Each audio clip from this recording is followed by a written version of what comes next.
دنیا کے سب سے بہترین دن جو کہ چند دنوں کے بعد شروع ہونے والے ہیں، اور ان کی عبادت اللہ سبحانہ و تعالیٰ کو سال کے جتنے دن ہیں ان سب سے زیادہ پسند ہے۔ صحیح الجامع صغیر کی روایت 1133 سیدنا جابر بن عبداللہ رضی اللہ تعالیٰ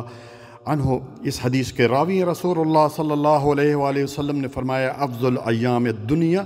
ایام العشر، دنیا کے افضل ایام یعنی سب سے بہترین دن ذی الحجہ کے ابتدائی 10 دن ہیں۔ مفسرین عظام نے ان 10 راتوں سے مراد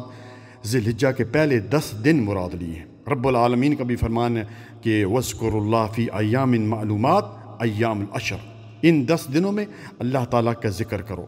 صحیح البخاری کی روایت 969 میں مفسر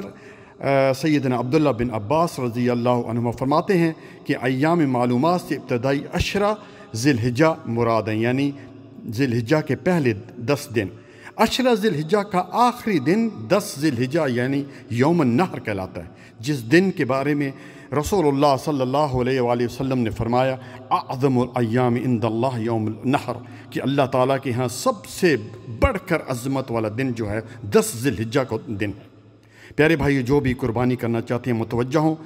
جو بھی قربانی کرنے کا ارادہ چاہتے ہیں ان کو یہ حدیث اپنے سامنے رکھنی چاہیے۔ چنانچہ سنن ترمذی کی حدیث نمبر 1523 1533 اور صحیح ابن حبان کی حدیث نمبر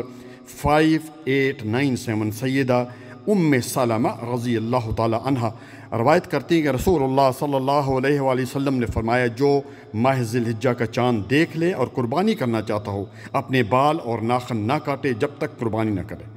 اس لیے جو بھی جنہوں نے ارادہ کیا ہے کہ وہ اس سال قربانی کرنا چاہتے ہیں، ان کے پاس چند دن رہ گئے ہیں، ذی الحجہ کا چاند نظر آنے سے پہلے اپنے جو ہیں وہ